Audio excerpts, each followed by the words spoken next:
اعوذ باللہ من الشیطان الرجیم بسم اللہ الرحمن الرحیم۔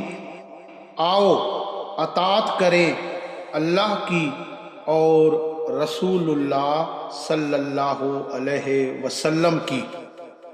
بے شک سب سے بہتر بات اللہ تعالیٰ کی کتاب ہے اور سب سے بہترین راستہ محمد صلی اللہ علیہ وسلم کا راستہ ہے۔ مسلم۔ بہترین کلام اللہ کا کلام ہے اور بہترین راستہ محمد صلی اللہ علیہ وسلم کا راستہ ہے۔ نسائی۔ اللہ کی بندگی، محمد کی پیروی، اور ہم نے آپ صلی اللہ علیہ وسلم کی طرف ذکر قرآن مجید نازل کیا ہے تاکہ آپ صلی اللہ علیہ وسلم لوگوں کے لیے بیان کریں جو کچھ ان کی طرف نازل کیا گیا ہے تاکہ وہ غور و فکر کریں۔ سورہ نحل۔ رسول اللہ صلی اللہ علیہ وسلم نے فرمایا، یاد رکھو مجھے قرآن مجید اور اس کے ساتھ اس جیسی ایک اور چیز حدیث دی گئی ہے۔ ابو داؤد۔ اے اہل ایمان، اللہ کی اطاعت کرو اور اس کے رسول صلی اللہ علیہ وسلم کی اطاعت کرو اور اس اطاعت سے ہٹ کر اپنے اعمال باطل نہ کرو۔ سورہ محمد۔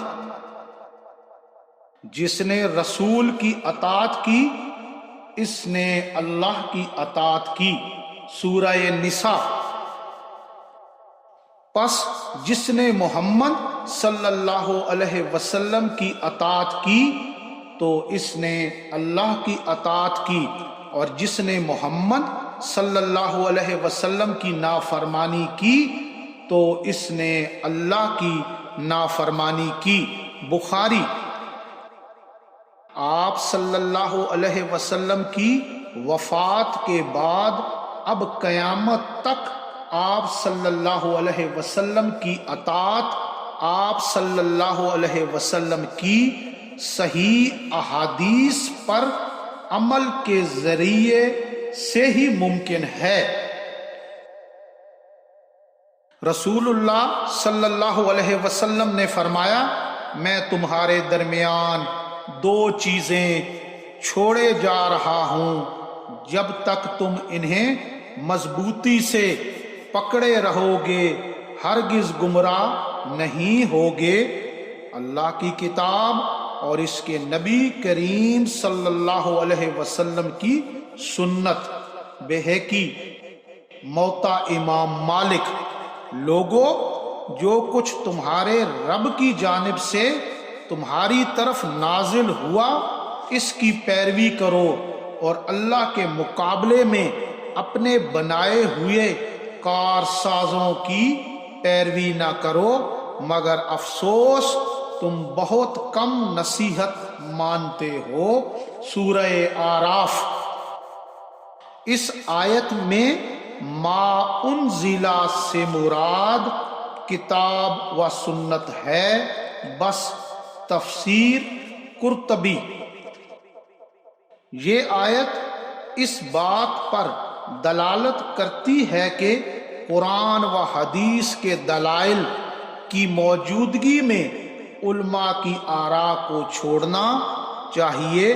اس آیت سے معلوم ہوا کہ بغیر دلیل کے کسی کی بات کو ماننا دین کے معاملے میں حرام ہے۔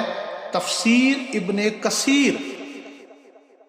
امام شافعی رحمت اللہ علیہ نے فرمایا، اس شخص کی مثال جو علم کو بلا دلیل طلب کرتا ہے رات کے لکڑہارے کی طرح ہے جو ایندھن کا ایک بوجھ اٹھانے جاتا ہے جس میں سانپ بھی ہے جو اسے ڈسے گا مگر اس کو معلوم نہیں۔ اعلام الموقعین، دین کے علم کے لیے قرآن و صحیح حدیث کی دلیل ضروری ہے۔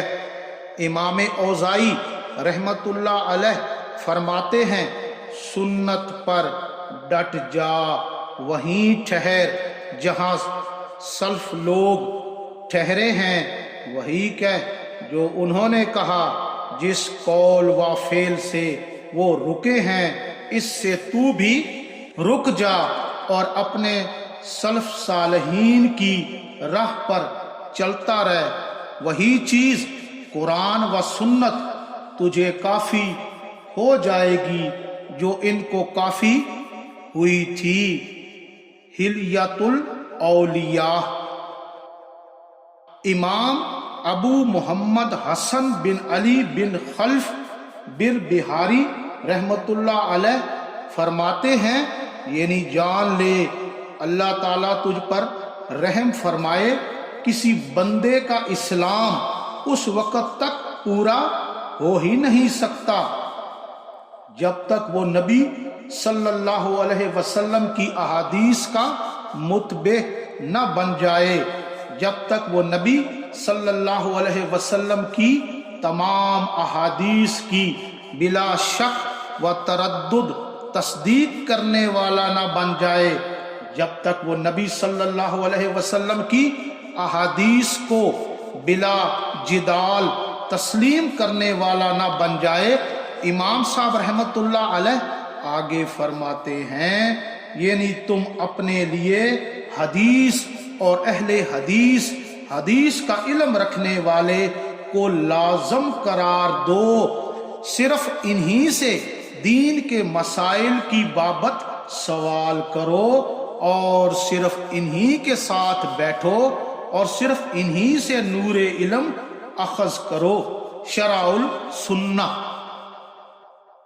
تنقید سے پہلے تحقیق کریں، الزام سے پہلے ثبوت دیں، اختلاف سے پہلے دلیل دیں، اگر دین کو سمجھنا ہے تو سوال کی عادت ڈالیں، بغیر تحقیق کے دین کے معاملے میں ہر کسی کی ہاں میں ہاں نہ ملائیں، بلکہ ثبوت مانگیں قرآن اور صحیح حدیث سے، کیونکہ اللہ کے دین کا قرآن اور اللہ کے رسول صلی اللہ علیہ وسلم کے قول و فعل صحیح احادیث ہی سے پتہ چلتا ہے۔